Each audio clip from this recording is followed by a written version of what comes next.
Hello， 大家好，我是简小白。我上一期视频呢讲到我来到了诺邓，然后呢在这里遇到了那个老奶奶，她请我吃了火腿，然后又在他们家遇到了黄大哥。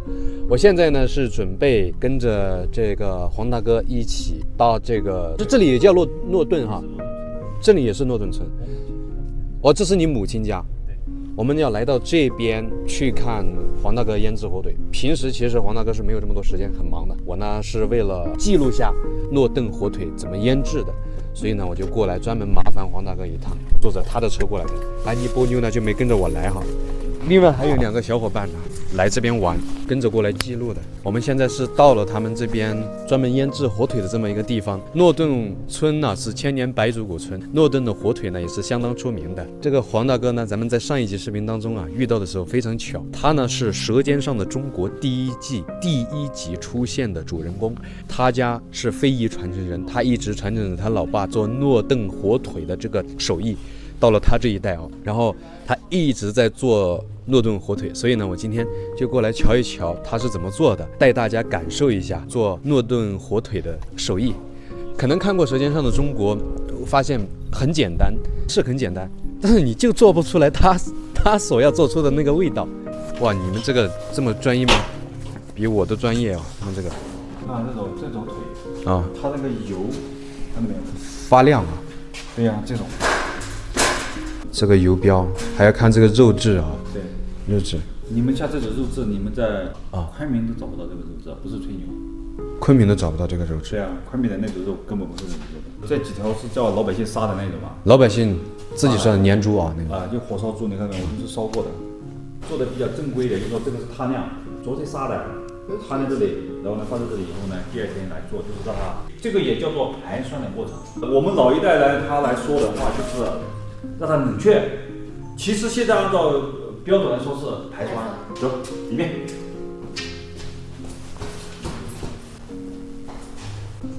到这里来，然后就是要进行腌制哈。对，是的。这个盐是有什么？这个盐就是诺顿盐了。诺邓的盐。对，你看这个盐很粗糙。盐井里面的盐哈。对，盐井里面熬出来的。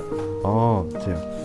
首先这个拿过来以后是要修腿，把一些多余的肉这些修，这个是已经全部修过了。这个位置呢，它是有个大动脉，看到没有？随便一挤，这个地方就出来了。就需要把这个淤血挤出来。这个也是对腿的一种按摩。对腿的一种按摩。对，你看到没有？我随便一弄，它就全部出来了。血没挤干净的，然后腌出来火腿是不是会变黑，有一块黑的？它里面的话会变味，然后里面也会黑的有一管。对。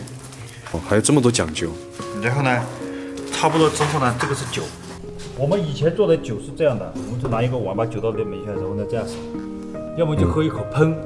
但是呢，现在是我们改装的是这个节约酒。这个舌尖中尾是含到嘴里。对啊，我们含到嘴里面喷，那个时候喝几口了也只是醉了，为什么呢？他拿到嘴里面准备要喷了，那个时候等一会儿，摄影师要讲话的时候，他就咕噜又喝下去了。拿到嘴里面喷，他又准备等，又咕噜喝下去了，然后后面导演就说了，这个东西不行，我想喷的时候喷，你自己拍错了，不然你一说我停，我就把咕噜喝下去了，对不对？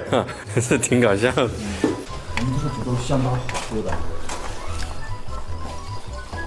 其实这个就是跟他们说的做茅台酒的工序差不多了，必须有这个玉米酒必须得50度以上。就拿起来把这个酒边缘的抹在上面去。酒都是酒，盐都是盐，为什么搞出来味道就是和你的不一样？它各是各的味道酒来吸收这个，把肉吸收这个酒以后再抹一点盐，然后就渗到里面去了。然后下一步就放盐。对，直接这样搞上去。哇塞！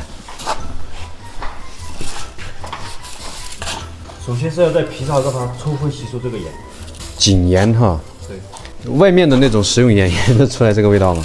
腌不出来味道，我们试过好几次它味道还是有变的。我跟你做个盐也是这个盐放到上面去我搓一会儿，这个盐不见了，你信不信？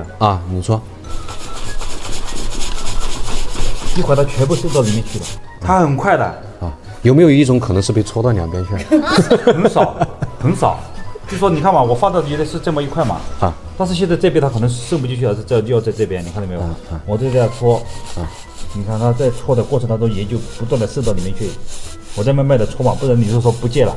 哦，好，这个我相信了。但是有没有一种可能，这个部位搓太多了会很咸？没有，没有啊。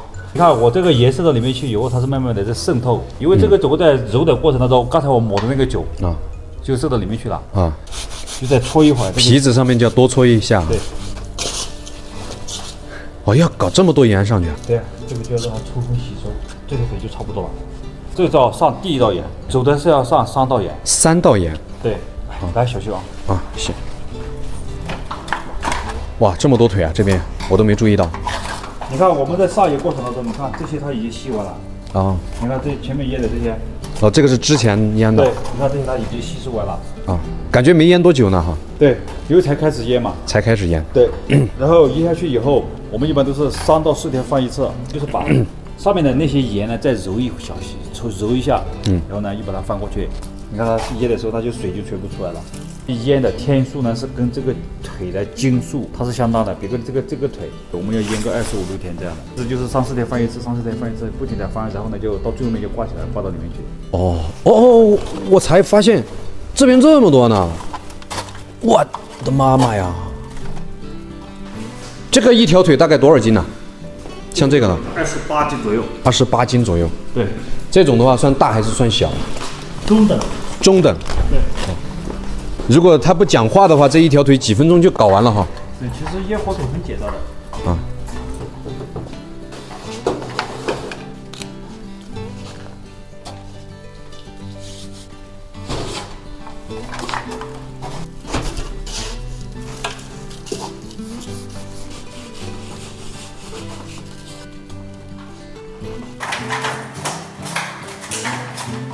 哇，这个是他们挂火腿的区域啊，好多，真的很香。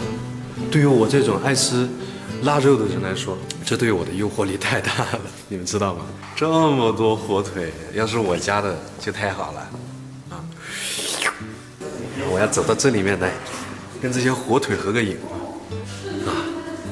据说诺顿的火腿可以媲美西班牙的火腿。不知道是真是假，因为我没有吃过西班牙的火腿嘛，但是别人呢，专业爱吃火腿的人，他们就说诺顿的火腿，特别是他们家的火腿，超级的棒啊！所以我能这一次品鉴到，真的是一次缘分。如果不来到云南，如果我不选择自驾这边，我是真的不知道，永远都无法体会到这个诺顿的火腿，真的诱惑力太大了。几条腿是有5年了啊？这几条腿已经有5年了。是不是年份越久越好吃？也不是，也不是啊。其实火腿最佳时期就是2年以上，这些是2年以上的。然后这边是1年多的。这边是1年多。对，像这些都是随时打扫的，不然它下面不会这么干净的。我们一般都是推荐这种2年左右的。2年左右的。多这种，这个的话就是表层这种随便踢一小腿就已经变成红色的。完了，我口水又搞出来了。那边过来以后，那些腿跟这些腿它是有一个很明显的一个变化，然后过2天那个也好，这些就全部下架了，全部下架了又重新码，所以说对起来又把那些又全部挂起来。哦，这样哈。因为这个当时设计这个厂房的时候是设计2万多只，曾经辉华就是当时我腌的时候最多那一年我腌了2万多，但是呢那一年是腌的太多以后啊管理不到位，烂掉很多。烂掉很多。然后现在做什么东西就是能够自己销多少生产多少就可以。因为你毕竟这个东西，你看我熬盐熬2个月，我才把这个盐巴才熬够。对，熬2个月盐。2个月盐啊，2个月的盐巴。你看它这个角都是随便弯曲的，就看起来像很不规则。很不规则，它不会就是像一个模板出来的。对，你看这个就我们说的屁股大的，这个是腿短一点的。腿短一点的。腿长的我们。火腿我们一般都很不腌火腿，因为它腿长的话，它那个前面骨头重嘛，腌下来就不划算嘛。就取腿均衡的，就是那种。咱们腌火腿很多讲究。我们当地的土猪相对要肥一点，相对要肥一些，不是很瘦啊，因为是当地的老百姓喂那些玉米啊，喂一些杂粮，所以呢它肥肉会多一点。但是呢，肥肉多呢，把油呢渗到这个瘦肉里面去了，反而更好吃。你看有些城里面吃的那个肉。瘦肉很多，肥肉才这么一点点。其实那个肉没有油头。我们说的油头的意思就是说，这个油没渗到这个肉里面去。其实呢，就肥瘦相间的好吃。那么你肥的呢，你拿回去可以炒菜，你把肥拿出来以后炒一下，把油捏出来以后呢，你再炒其他的菜很好吃。肥瘦相间的好吃。对我吃腊肉、吃香肠都是这样。对啊，你吃香肠太瘦了，很柴。哎，对，吃没香味。腊肉也是很柴，所以我也是肥瘦相间的。像我们吃这种，我们就喜欢肥瘦相间一点，那么它油渗出来一点是很香的。我吃牛羊肉也是这样啊，所以我不太喜欢吃我们这边的牛羊肉，我喜欢吃内蒙还有那个青海那边的牛羊肉，膘厚膘肥，吃起来嘎嘎香。完了，我走不动道了，你们知道吗？太有意思了，我第一次见到这样的场景啊！今天吃过以后，对这个诺邓火腿更加的有了一个充分的认识和了解，真的很香，真的很香。你们以后有机会来这边打卡玩一玩。不过呢，我就不知道你们有没有像我这么好的运气啊！我正好碰到黄大哥过来，所以就跟着他来到这边来参观了。哎呀，受不了了！